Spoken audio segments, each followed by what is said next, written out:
परमेश्वर पिता का धन्यवाद हो कि आज परमेश्वर के बड़े अनुग्रह से आज के पवित्र दिन को देखने का प्रभु ने हम सबको अवसर दिया। अभी भी कोरोना का वायरस का प्रकोप है, लॉकडाउन लगा हुआ है, सोशल डिस्टेंस बना के रखना है, इसलिए हम लोग घर ही पर ही आज के पवित्र दिन को, विश्राम के दिन को जो प्रभु ने हम लोग के लिए ठहराया कि मेरे स्मरण के लिए तुम याद रखना, हम लोग ऑनलाइन प्रार्थना और इबादत को शुरू करने से पहले आप सबको प्रभु यीशु मसीह के नाम में जय मसीह की बोलते हैं। परमेश्वर आप सबको बड़ी आशीष दे आज के गीतों के द्वारा, संगति के द्वारा और परमेश्वर अपने वचन के द्वारा। आइए हम लोग प्रार्थना के साथ आज की इबादत को शुरू करेंगे। बहुत ही धन्यवाद के साथ, बहुत ही आदर के साथ, बहुत ही महान परमेश्वर, हम सब आपको धन्यवाद देते हैं, धन्यवाद देते हैं, धन्यवाद देते हैं कि प्रभु आपने हम सब के जीवन की रक्षा किया, जीवितों की जमीनों पर उठाया और अनुग्रह दिया प्रभु कि हम लोग आपकी महिमा और आपकी तारीफ कर सकें। परमेश्वर पिता, तू आत्मा है और अवश्य की तेरा भजन करने वाला आत्मा और सच्चाई से करे। इसलिए प्रभु जब हम ऑनलाइन अपने घरों में आपके दास दासी, आपके बेटे बेटियां, आपके पवित्र जन, धर्मी जन लोग जुटते हैं प्रभु, तो परमेश्वर पिता आप हर एक को आशीष और बरकत दीजिए। परमेश्वर पिता आप हर एक की समस्या को समाधान करिए। परमेश्वर पिता हर एक को आप शांति और अनुग्रह दीजिए। हाँ परमेश्वर, हम प्रार्थना करते हैं कि आज ऑनलाइन सर्विस पर बहुत से लोग आशीषों को प्राप्त कर सकें, जो अभी जुड़े हैं और जो जुड़ने वाले हैं या बाद में जुड़ेंगे यूट्यूब के ऊपर भी। प्रभु उनको भी आशीष और बरकत दीजिए। आज की आराधना को आपके हाथों में सौंपते हुए ये विनती प्रार्थना प्रभु यीशु मसीह के नाम से मांगते हैं, आमीन। हम लोग प्रभु की महिमा के लिए गीत गाएंगे और गीत का नंबर 313। हम अपने स्थानों पर खड़े हो सकते हैं प्रभु को आदर देते हुए और इस गीत को गाएंगे। भाई निशांत भी इस गीत में हमारी मदद करेंगे। यीशु को मैं सब कुछ देता, और इसके 2 वर्ष को गाएंगे और उसके बाद हम लोग प्रभु के सेवकाई में चलेंगे। यीशु को मैं सब कुछ देता, सब कुछ करता हूँ कुर्बान, जीऊंगा मैं रोज मसीह में, उस पर रखूंगा ईमान।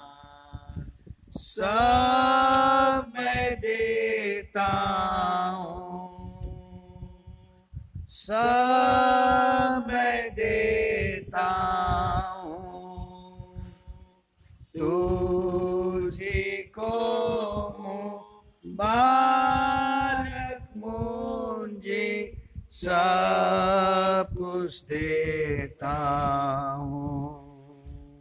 यीशु को मैं सब कुछ देता, झुकता तेरे कदमों पर, छोड़ता सारी दुनियादारी,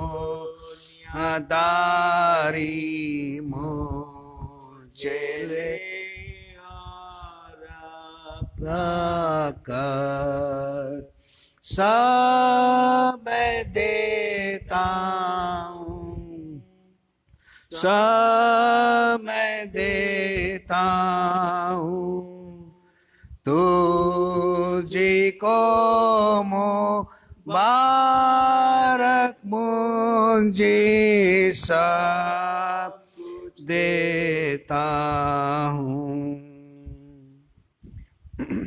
लोग जमायत खड़े रहेंगे और हम सब प्रेरितों के विश्वास को एक साथ बोलेंगे।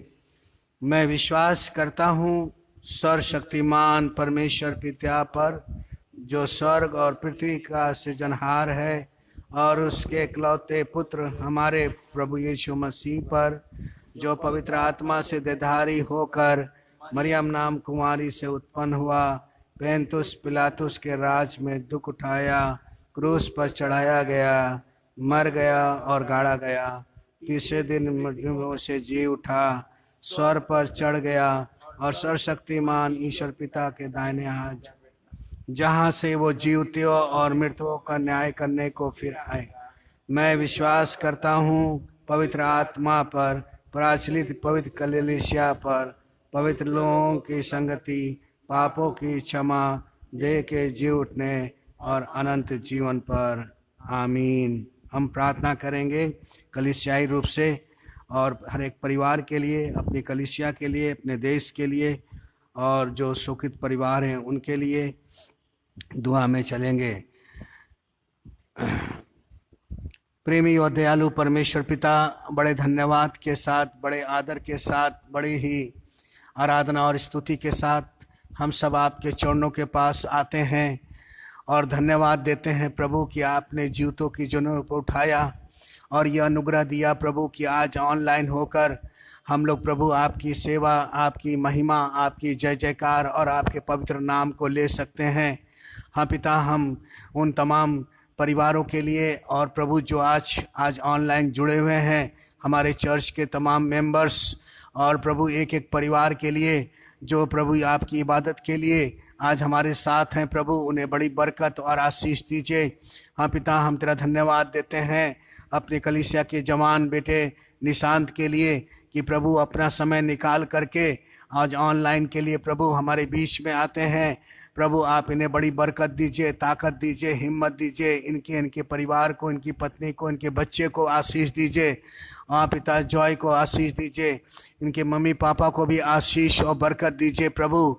हाँ पिता, इस कोरोना के महामारी से जो प्रभु यीशु आज इस हमारे देश के अंदर, विदेश के अंदर अगर जगह जगह फैली हुई है, लेकिन प्रभु आपने अपनी कलीसिया के लोगों को और बचा के रखा, इसके लिए तेरा धन्यवाद देते हैं, धन्यवाद देते हैं, धन्यवाद देते हैं। और प्रार्थना करते हैं आगे भी प्रभु हमारी कलीसिया के जवानों को, भाई बहनों को और प्रभु बुजुर्गों को, प्राचीनों को और नौनिहालों को और प्रभु जी तमाम प्रभु यीशु मसीह बच्चों को और सभी को प्रभु अपने लहू की आड़ में छिपाकर इस कोरोना की महामारी से बचा के रखिए। आपका लहू हर एक के चारों तरफ लगा रहे, आपके दूत हर एक की रक्षा करें। हे परमेश्वर पिता, हम प्रार्थना और विनती करते हैं प्रभु आपका अनुग्रह हम में से हर एक के लिए साथ बना रहे। हे पिता, हम आपको धन्यवाद भी देते हैं क्योंकि प्रभु तू जीवन देने वाला है और जीवन लेने वाला भी परमेश्वर है। और पिता, हमारी ज़िंदगियां आपके पास लिखी हुई हैं प्रभु जी। और पिता, इसलिए दाऊद कहते हैं कि हे पिता, हमें अपने दिन गिनने की समझ दे कि हम बुद्धिमान हो जाएं। हाँ पिता, आपने हमारे प्रिय एडवर्ड अंकल को प्रभु आपने अपने पास बुला लिया, आपने मुन्नी बहन को बुला लिया, डॉक्टर रविंदर दास जो जगदीशपुर में हैं प्रभु जी, उनके परिवार के लिए हम प्रार्थना करते हैं। उनकी पत्नी जो आपने अपने पास बुला लिया, उस परिवार को भी आप शांति दीजिए और प्रभु उस परिवार में भी खुशी और आनंद दीजिए और उनका दुख आनंद में बदल जाए। और प्रभु जी एडवर्ड साहब, उनका परिवार जो पीछे छूट गया है, पप्पू एडवर्ड, उनका परिवार और उनके प्रियजन को भी आप शांति और अनुग्रह और कृपा करिए। हमारी कलीसिया के जो 2 सदस्य खोए हैं प्रभु, उनको भी प्रभु जी आप भरपूरी करिए और हमारी कलीसिया को भी प्रभु जी शांति, आनंद और खुशी दीजिए। परमेश्वर पिता, हमारी प्रार्थना है प्रभु जी हमारे देश के लिए प्रभु कि हमारे देश के ऊपर तू हुकूमत करिए और तू देश को चलाइए। और हमारे प्रधानमंत्री, राष्ट्रपति और हमारे तमाम गवर्नर और तमाम प्रभु यीशु मसीह अधिकारी जन, मुख्यमंत्री, जितने भी प्रभु यीशु मसीह आपके तरफ से अधिकार दिए गए हैं प्रभु, वो उसका प्रभु यीशु मसीह उनके बीच में आप राज करिए और आपके नाम की महिमा हो। परमेश्वर पिता, वही प्रार्थना करते हैं, विनती करते हैं, शैतान की हर एक अनदेखी शक्तियों को आप बांध के रखिए और प्रभु अपने लोगों को बचा के रखिए और अपने लोगों को अपने सेवा के लिए, महिमा के लिए इस्तेमाल करिए। आज आपके दास जहाँ भी ऑनलाइन सेवा करते हैं, छोटे बड़े गांव में, शहरों में, हर एक को प्रभु जी बड़ी आशीष दीजिए। परमेश्वर पिता, मेरी प्रार्थना है, विनती है प्रभु जी, जो प्रभु जी बीमार हैं उन्हें चंगाई दीजिए। जो प्रभु यीशु मसीह समस्याओं में, उनकी समस्याओं को दूर करिए। जो दुखी हैं प्रभु जी, उनके दुखों को आप प्रभु जी शांति और आनंद और खुशी दीजिए। प्रभु आज की आराधना आपको पसंद आए और आपको भाए और आपकी महिमा हो सके। आज की पूरी आराधना को आपके हाथों में देते हैं। आप सहायता करिए, मदद करिए और आशीष दीजिए। यीशु मसीह के नाम से मांगते हैं, आमीन आमीन। आइए हम लोग प्रभु की प्रार्थना मिलकर बोलेंगे। ए हमारे पिता, तू जो स्वर्ग में है, तेरा नाम पवित्र माना जाए, तेरा राज आवे, तेरी इच्छा जैसे स्वर्ग में पूरी होती है वैसे इस पृथ्वी पर भी हो। हमारे दिन भर की रोटी आज हमें दे, और जिस प्रकार हम अपने कृष्णों को माफ़ करते हैं, तुम्हारे कृष्णों को माफ़ कर। हमें आजमाइश न डाल, बल्कि बुराई से बचा, क्योंकि राज, पराक्रम और महिमा सदा तेरी है।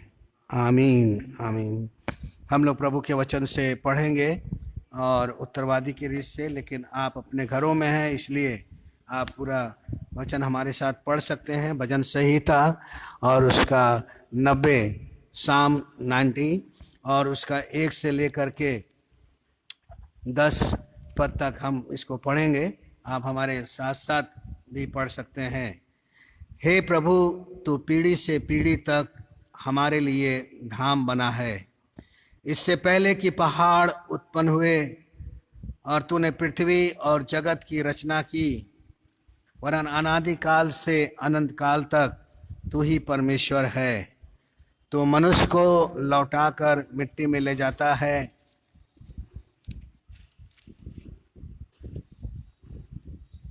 और कहता है, आदमियों लौट आओ, क्योंकि 1000 वर्ष तेरी दृष्टि में ऐसे हैं जैसे कल का दिन जो बीत गया, जैसे रात का एक पहर। तो मनुष्यों को धारा में बहा देता है, वे स्वप्न से ठहरते हैं। वे भोर को बढ़ने वाले घास के समान होते हैं। वह भोर को फूलती और बढ़ती है और सांझ तक कटकर मुरझा जाती है। क्योंकि हम तेरे क्रोध से भस्म हुए हैं, तेरी जलजलाहट से घबरा गए हैं। तूने हमारे अधर्म के कामों को अपने सन्मुख और हमारे छिपे हुए पापों को अपने मुंह की ज्योति में रखा है। क्योंकि हमारे सब दिन तेरे क्रोध में बीत जाते हैं। हम अपने वर्ष शब्द के समान बिताते हैं। हमारी आयु के वर्ष 70 तो होते हैं, और चाहे बल के कारण 80 भी हो जाए तो अभी उनका घमंड केवल कष्ट और शोक ही शोक है। वह जल्दी कट जाती और हम जाते रहते हैं।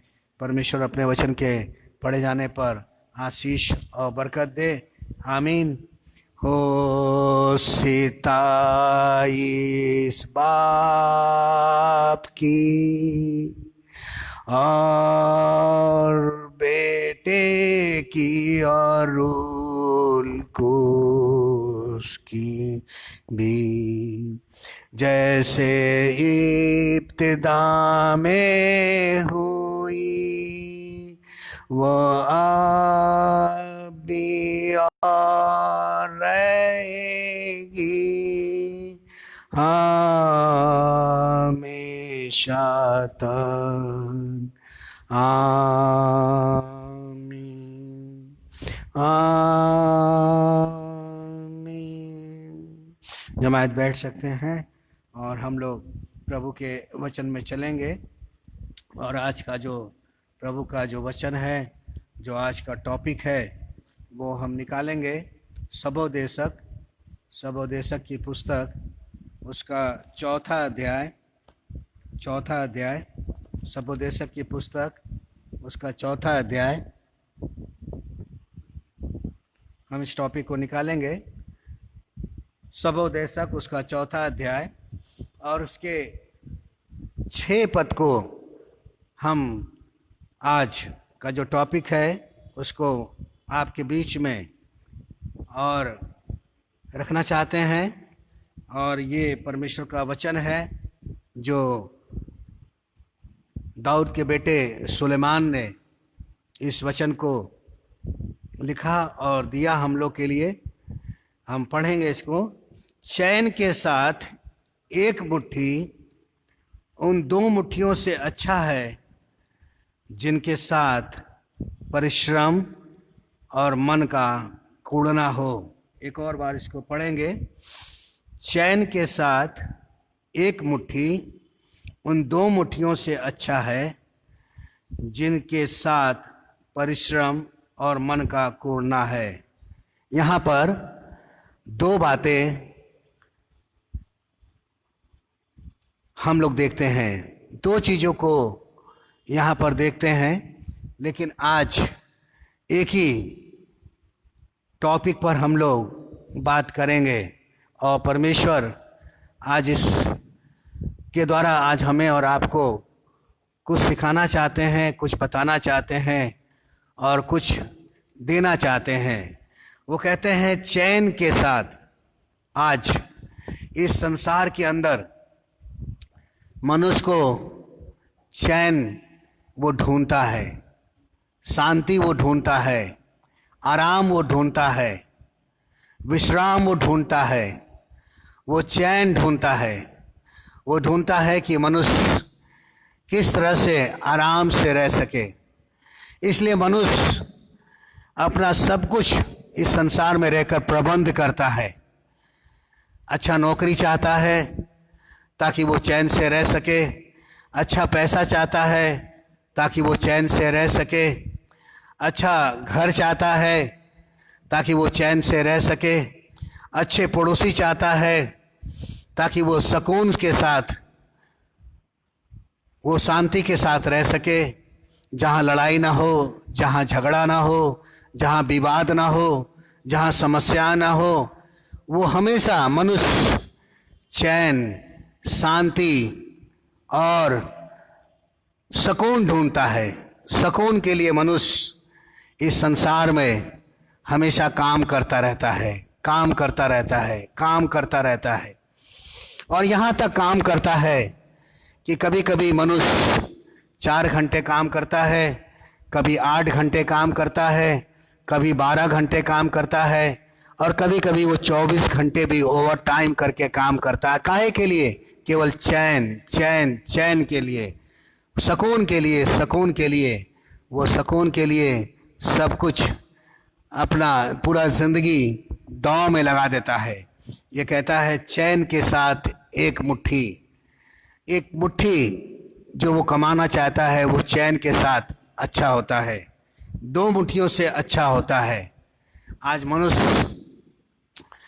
मनुष्य जो है, इंसान जो है, वो चैन ढूंढने के लिए, सुकून ढूंढने के लिए एक मुट्ठी ही कमाना चाहता है। लेकिन बहुत से मनुष्य संसार के अंदर हैं मेरे अजीजों, जो सुकून के लिए, चैन के लिए एक मुट्ठी से तृप्त नहीं होते। वो कहते हैं नहीं, हमको तो 2 मुट्ठी कमाना है, 2 मुट्ठी कमाना है। लेकिन 2 मुट्ठी के चक्कर में यहाँ पर लिखा है कि वो और अधिक परिश्रम करता है। अगर एक मुट्ठी 8 घंटा काम करने के बाद हमको मिलता है, एक मुट्ठी हमको 8 घंटा काम करने के बाद मिलता है। आप ध्यान से सुनिएगा, जो परमेश्वर का वचन आज हमसे और आपसे कहना चाह रहा है कि अगर एक मुट्ठी हमको 8 घंटा काम करने के बाद, फैक्ट्री में काम करने के बाद, ऑफिस में काम करने के बाद, प्राइवेट नौकरियां करने के बाद, मजदूरी करने के बाद, या बिजनेस करने के बाद, या कोई भी काम करने के बाद अगर हमको एक मुट्ठी मिलता है तो उसमें सुकून है, उसमें सुकून है। लेकिन अगर हम 2 मुट्ठी के चक्कर में पड़ते हैं तो लिखता है कि वो मन का कूड़ना है, वो मन का कूड़ना हो जाता है। और आज मनुष्य, यही टॉपिक है मेरे जीजो, आज मनुष्य जो है वो 2 मुट्ठियों के चक्कर में फंस गया है। घर में भी काम, बाहर भी काम, काम ही काम, यहाँ तक कि काम हम आपको बताना चाहते हैं कि मनुष्य इतना काम करता है। जब मैंने भी 12 साल 15 साल लगभग फैक्ट्रियों में काम किया तो वहाँ 3-3 शिफ्ट चलती थी। सुबह 8 से 2 बजे तक, 2 बजे से लेकर 10 बजे तक, और 10 बजे से लेकर के सुबह 6 बजे तक।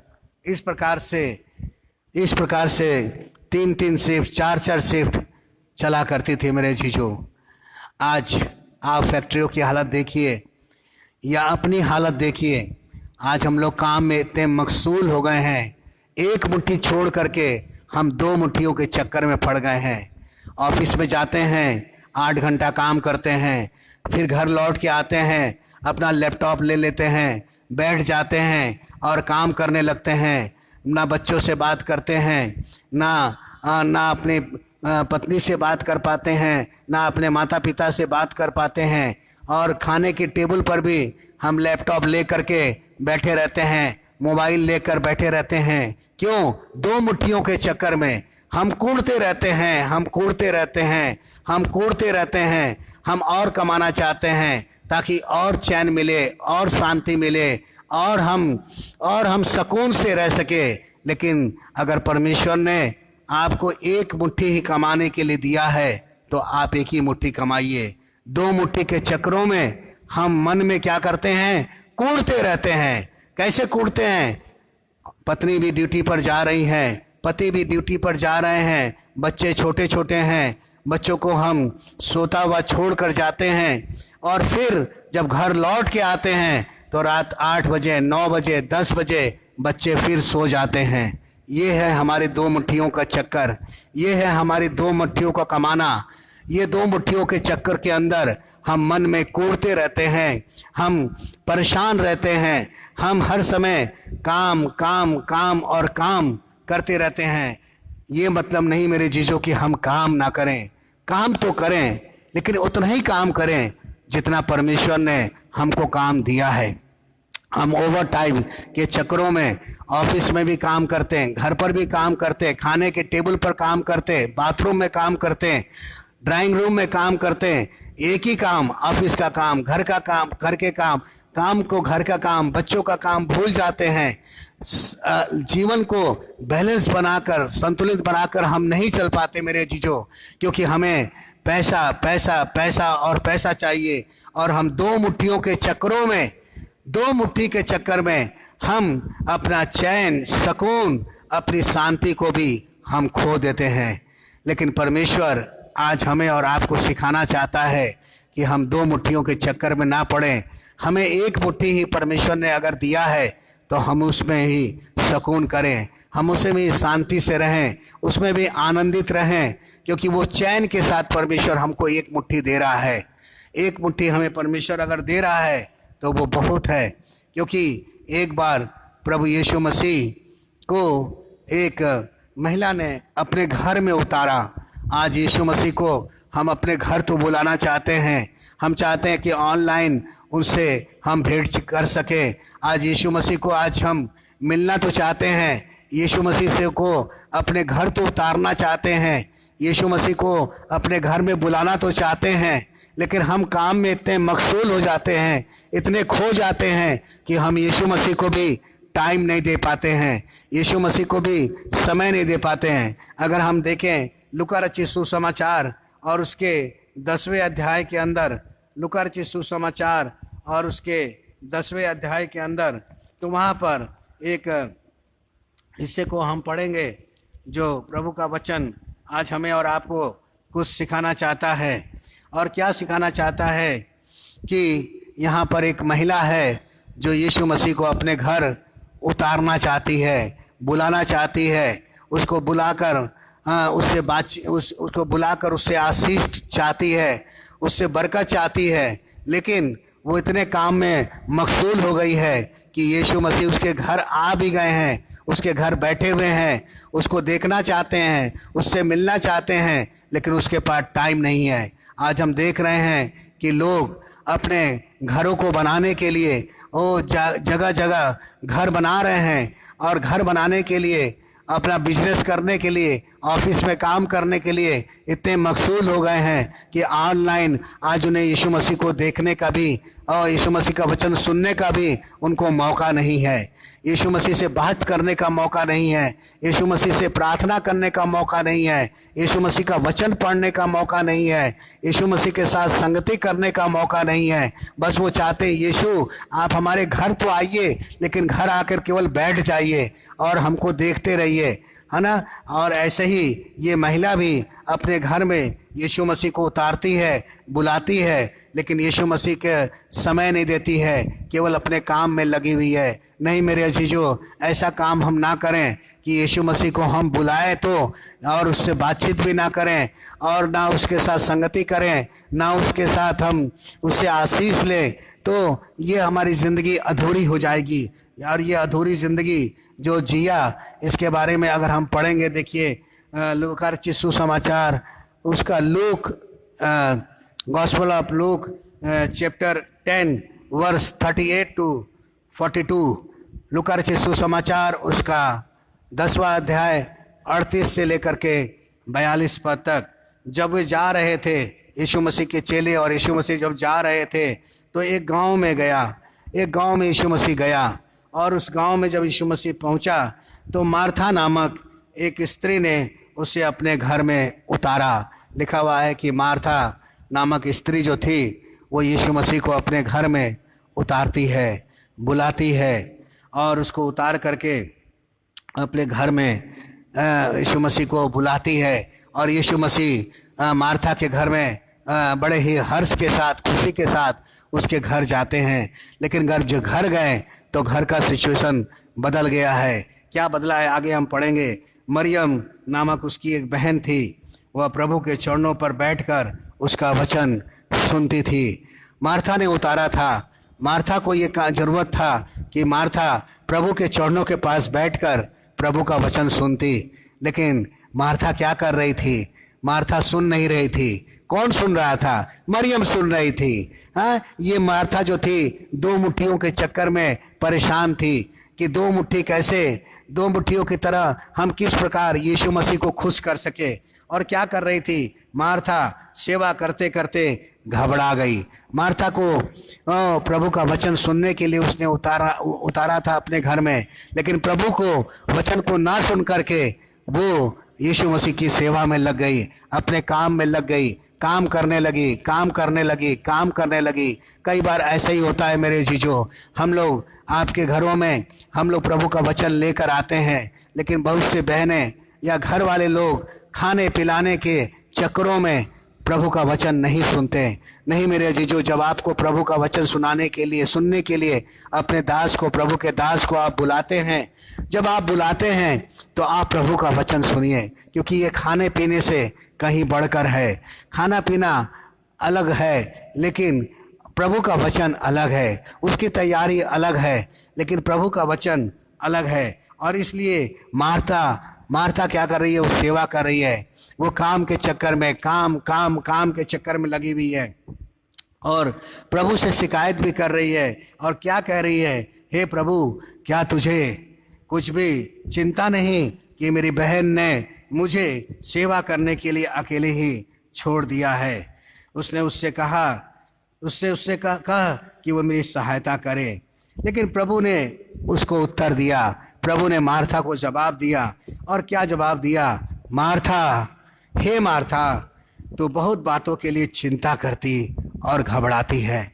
आज मनुष्य इसी प्रकार से मन में कूड़ रहा है, मनुष्य इसी प्रकार से घबरा रहा है, मनुष्य इसी प्रकार से चिंता कर रहा है। हम क्या खाएंगे, क्या पिएंगे, कहाँ रहेंगे, कहाँ सोएंगे, कौन सा बिस्तरा, कौन सा चारपाई, कौन सा घर, कैसे हमारे बच्चे होंगे, क्या करेंगे। बहुत सी बातों के लिए आज मनुष्य जो है वो चिंता कर रहा है, क्योंकि वो 2 मुट्ठियों के चक्कर में वो मन में कूड़ रहा है, चिंता कर रहा है, घबरा रहा है, परेशान है। लेकिन प्रभु यीशु मसीह ने एक बात कहा मार्था से, और मार्था से कहा परंतु यह बात तो अवश्य है कि उस उत्तम भाग को मरियम ने चुन लिया है जो उससे छीना ना जाएगा। उतारा था, मार्था ने स्वागत किया था यीशु मसीह का। मार्था ने बड़े हर्ष के साथ, बड़े ही खुशी के साथ, बड़े आनंद के साथ यीशु मसीह को अपने घर में बुलाया था कि वो उसके साथ बैठ कर के, उसके चरणों पर बैठकर प्रभु के वचन को सुनती, आशीष को पाती, उससे ब्लेस होती, उसके साथ संगति करती। लेकिन उल्टा हो गया। मार्था ने वो आशीषें ले ली, मरियम ने वो आशीषें ले ली, लेकिन मार्था सेवा, काम, दो मुट्ठियों के चक्कर में वो चिंता करने लगी, वो घबराने लगी, वो परेशान हो गई। मेरे जीजो, आज हमें परेशान होने की ज़रूरत नहीं है। जब प्रभु का दास आपके घर आता है, प्रभु का सेवक आपके घर आता है, प्रभु यीशु मसीह का वचन को जब हमें पढ़ना है तो हम अपना समय निकालें, प्रभु के साथ संगति करें, वचन पढ़ें, प्रार्थना करें, संगति करें, उपवास करें, उसके दिन को याद रखें, पवित्र दिन को याद रखें, विश्राम को दिन को याद रखें, फ्राइडे के दिन को याद रखें कि यीशु मसीह हमारे लिए क्रूस पर मरा था। एक बात अवश्य है कि उस उत्तम भाग को मरियम ने चुन लिया है जो उससे छीना ना जाएगा। मेरे जीजो, मैं आपको ये बात इसलिए बताना चाहता हूँ, प्रभु का वचन, कि आज हमारा कौन सा भाग है, आज हम क्या चुने हुए हैं, आज क्या हम अपने काम में मसलूग हैं, अपने काम में लगे हुए हैं, या हम प्रभु को भी अपना समय देते हैं, प्रभु के लिए भी अपना समय देते हैं। हम अपना काम करने के लिए परमेश्वर ने मना नहीं किया कि हम अपना काम ना करें, हम किसी को सेवा ना करें। प्रभु ने यह भी सिखाया है कि अगर तुम किसी को एक कटोरा पानी पिलाते हो तो उसका प्रतिफल तुम कभी नहीं खोगे। इसका मतलब ये नहीं कि कोई हमारे घर आए तो हम उसको पानी ना पिलाएं, उसको खाना ना खिलाएं, उसकी सेवा ना करें, लेकिन इतना सेवा ना करें कि हम प्रभु का वचन ना सुन सके। हम जरूर सेवा के साथ साथ प्रभु का वचन भी सुने। मरियम प्रभु का वचन सुनती रही, उसके चरणों पास बैठी रही, प्रभु से आशीष पाती रही। मेरे अजीजों, हम अपने काम के दौरान भी प्रभु का आशीष पा सकते थे। मार्था अपने काम के दौरान भी प्रभु के चरणों के पास बैठ सकती थी, एक गिलास पानी पिलाकर फिर बैठती, खाना खिलाकर फिर प्रभु के पास बैठती। लेकिन लिखा हुआ है कि वो सेवा करते करते घबरा गई। इसका मतलब उसके पास समय नहीं था, उसके पास समय नहीं था, या वो समय निकाल नहीं पाई कि प्रभु के चरणों के पास बैठ सकें। ऐसा ना करें मेरे जीजों कि हम समय निकाल ना पाएं। हम समय निकालें। समय निकालना हमारा और आपका कर्तव्य है। आज निशान भाई अपना समय निकाल करके ऑनलाइन होने के लिए मदद करते हैं, तो हमें ज़रूरत है कलीसिया के हर एक भाई बहनों को कि अपना समय निकाल कर आप वचन पढ़िए, समय निकाल कर आप प्रार्थना करिए, समय निकाल करके आप उपवास करिए, समय निकाल करके आप दुआ करिए, समय निकाल करके प्रभु के साथ संगति करिए, प्रभु के दासों को बुलाकर आप संगति करिए। एक व्यक्ति के बारे में देखते हैं कि वो अपने काम तो कर रहा है, अपना काम तो वो कर रहा है और काम में कोई दोष भी नहीं पाया जाता है। मैं उन सारी बातों को नहीं पढ़ूंगा, लेकिन मैं उसके बारे में बताना चाहता हूँ। वो धर्मी व्यक्ति, वो परमेश्वर का जन, वो परमेश्वर का सेवक, वो परमेश्वर का दास, परमेश्वर का चुना हुआ, अभिषेक किया हुआ परमेश्वर का सेवक अपने काम के दौरान भी परमेश्वर के लिए समय निकालता है। और वो जो है परमेश्वर का जो नबी है, परमेश्वर का जो भविष्यवक्ता है और परमेश्वर का जो सेवक है, उसका नाम दानियल है। दानियल के बारे में हम लोग देखते हैं, दानियल उसका 6 अध्याय, मैं उसको नहीं पढ़ूंगा। दारा राजा के समय की बात है कि उन लोगों ने, मादियों ने, फरीसियों ने और वहाँ के तमाम अधिकारियों ने इस बात का एका किया कि 30 दिन तक राजा को छोड़कर यदि कोई किसी की पूजा करेगा, आराधना करेगा, तो वो शेरों के मान में डाल दिया जाएगा। लेकिन क्योंकि वहाँ पर लिखा हुआ है, एक पद जरूर हम पढ़ना चाहते हैं कि वो अपने काम में लगा हुआ था। दानियल जो है वो अपने काम में लगा हुआ था, वो अपने काम में विश्वास योग्य था, वो अपने काम को नहीं छोड़ रहा था, वो अपने काम को करते ही जा रहा था और उसका काम इतना अच्छा काम था कि उसके काम में किसी भी प्रकार का दोष नहीं था। वो अपने काम में लगा हुआ था मेरे जीजो। वो दारा राजा के समय एक अध्यक्ष के रूप में वो काम कर रहा था, लेकिन अपने काम में वो विश्वास योग था। लेकिन काम जो करता था उस काम के अंदर इतना काम में मसलूक नहीं हो गया था, इतना काम में खो नहीं गया था कि केवल वो काम कर रहा था। लेकिन लिखा हुआ है कि उन लोगों ने, चौथे पद को पढ़ेंगे, 6 के चौथे को, तब अध्यक्ष अधिपति राज कार्य के विषय में दानियल के विरुद्ध दोष ढूंढने लगे। दानियल के विरुद्ध में अध्यक्ष लोग, राज अधिपति लोग क्या ढूंढने लगे? उसके काम के विरुद्ध में दोष ढूंढने लगे। परंतु वह विश्वास योग्य था और उसके काम में कोई भूल या दोष ना निकला। उसके काम में किसी प्रकार का कोई भी दोष और कोई भी भूल नहीं निकला। उसके काम में किसी भी प्रकार का दोष और भूल नहीं निकला। क्या देखते हैं कि दानियल अपने काम के प्रति विश्वास योग्य था। उसके काम में किसी भी प्रकार का दोष नहीं निकला, कोई भूल नहीं निकली। वो अपने काम में इतना विश्वास योग्य था कि कोई भी भूल और कोई भी दोष उसमें नहीं निकला। वे ऐसा कोई अपराध या दोष उसमें ना पा सके। अध्यक्ष लोग, अधिपति लोग दानियल के काम में किसी भी प्रकार का दोष नहीं पा सके। हमको काम करने के लिए परमेश्वर ने इस संसार में दिया है। उसने कहा कि 6 दिन तुम काम करना और 7वें दिन विश्राम करना। वो काम में मसलूक था, लगा हुआ था, लेकिन उसके काम में किसी प्रकार का कोई दोष नहीं निकला। तब इन लोगों ने कहा कि अब दानियल में कौन सा दोष निकालें?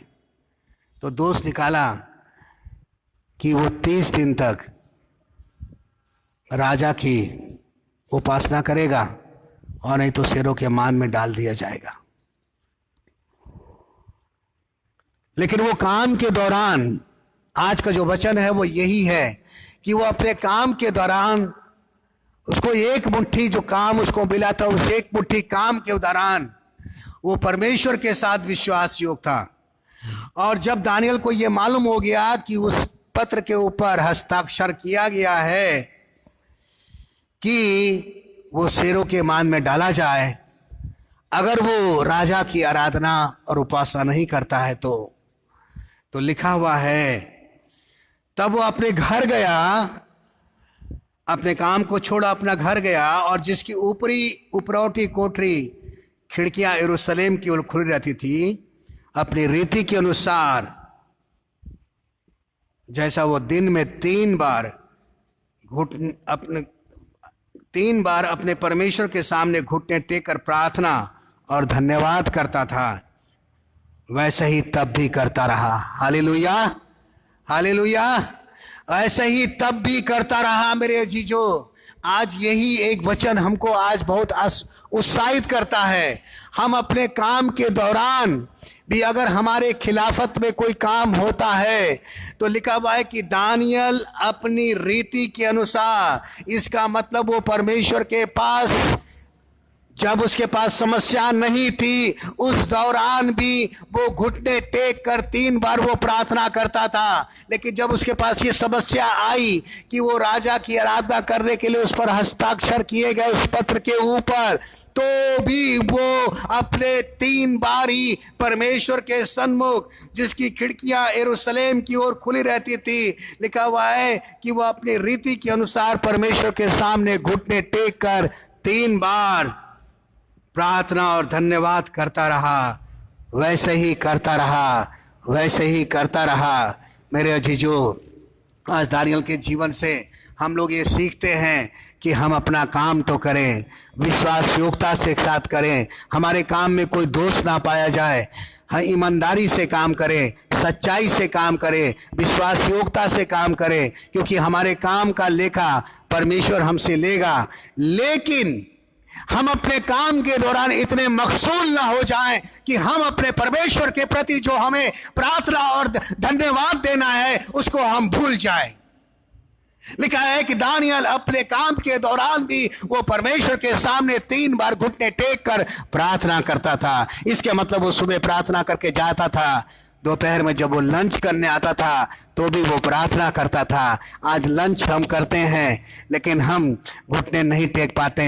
शाम को वो सोने आता होगा, घुटने टेक कर परमेश्वर के सामने प्रार्थना करता था, धन्यवाद देता था। मेरे अजीजों, आज हम कैसे परमेश्वर से प्रार्थना करते हैं, कैसे परमेश्वर को धन्यवाद देते हैं?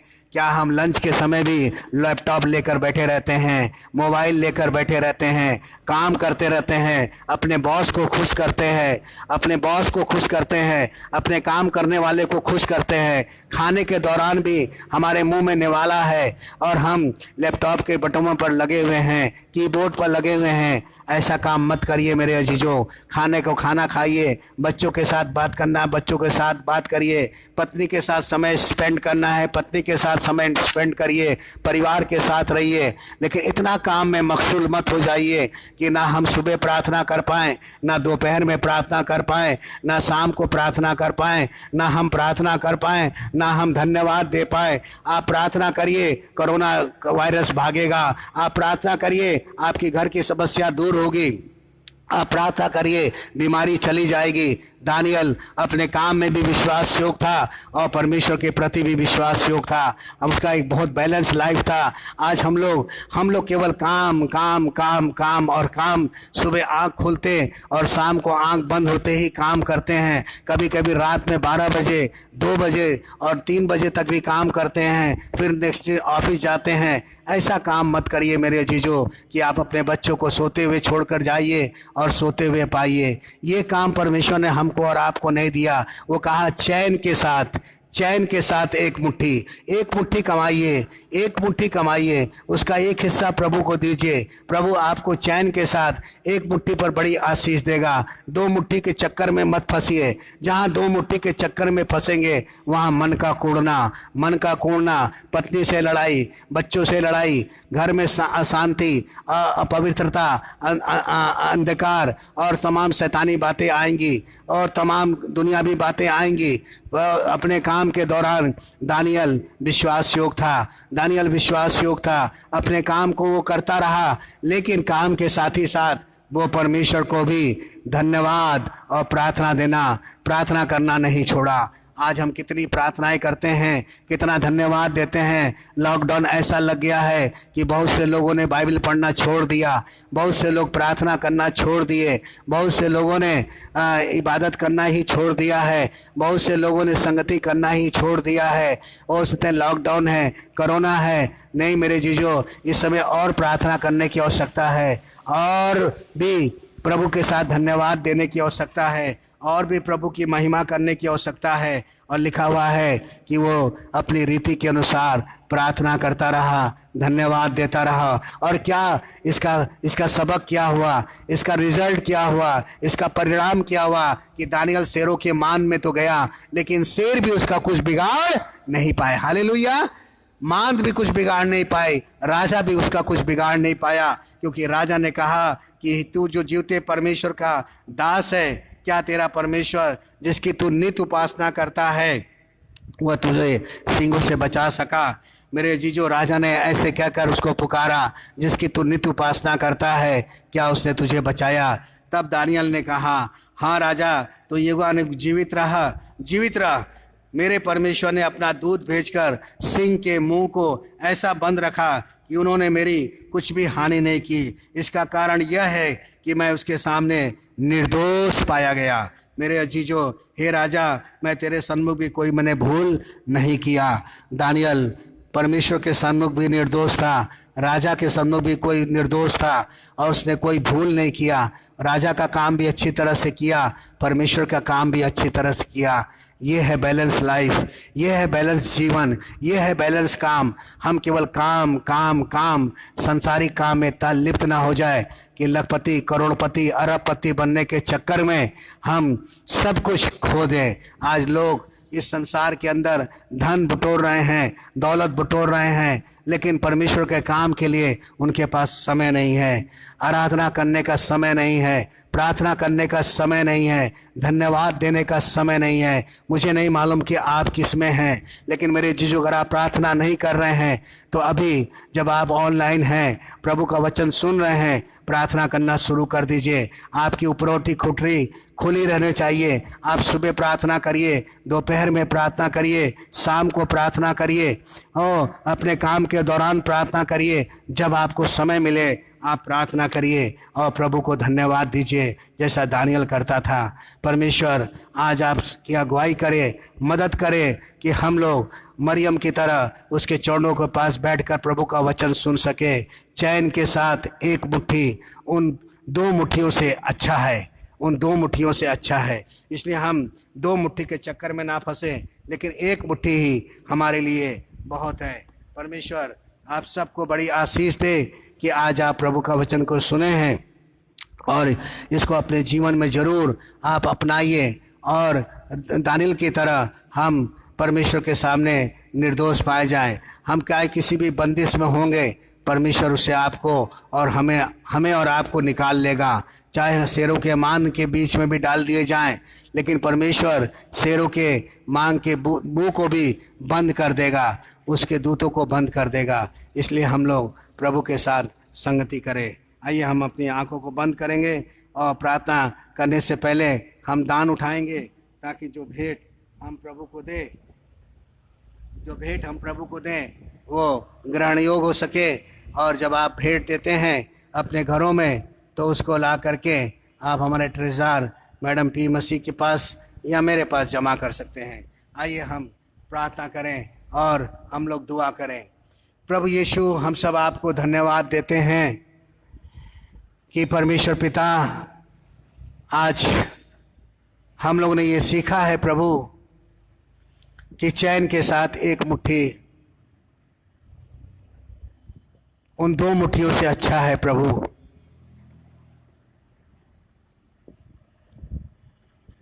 दानियल अपने काम में विश्वास योग था, दानियल तेरे प्रति भी विश्वास योग था। आज ऐसी विश्वास योग्यता हम लोग को दीजिए। परमेश्वर पिता कि हम प्रार्थना करते रहें, धन्यवाद देते रहें, तेरे चरणों के पास बैठ सके, तेरी आराधना कर सके, तेरी जय जयकार कर सके और तेरी महिमा कर सके। प्रभु हर रोज़ हम आपसे प्रार्थना कर सकें, हर रोज़ हम लोग बाइबल पढ़ सकें, हर रोज़ हम आपको धन्यवाद दे सकें और हर रोज़ प्रभु हम आपकी महिमा कर सकें। इसलिए परमेश्वर आज के वचन पर आशीष दीजिए। आज दिन भर हम लोग के साथ होइए और हम लोग के भूल चूक अपराधों को क्षमा करिए। ये विनती प्रार्थना हम तेरे चरणों के पास रखते हैं। प्रभु तो सहायता करिए, मदद करिए और आशीष दीजिए। जिन लोगों ने अपने दान को इकट्ठा किया है उन सब भाई बहनों को भी आशीष दीजिए। यीशु मसीह के नाम से मांगते हैं, आमीन। हम आशीर्वाद वचन से विदा होंगे। अब प्रभु यीशु मसीह का अनुग्रह, परमेश्वर पिता का प्रेम और पवित्र आत्मा की संगति हम में से हर एक के साथ और तमाम उन कलीसियाओं के साथ अब से लेकर हमेशा तक होती रहे। आमीन, आमीन, आमीन,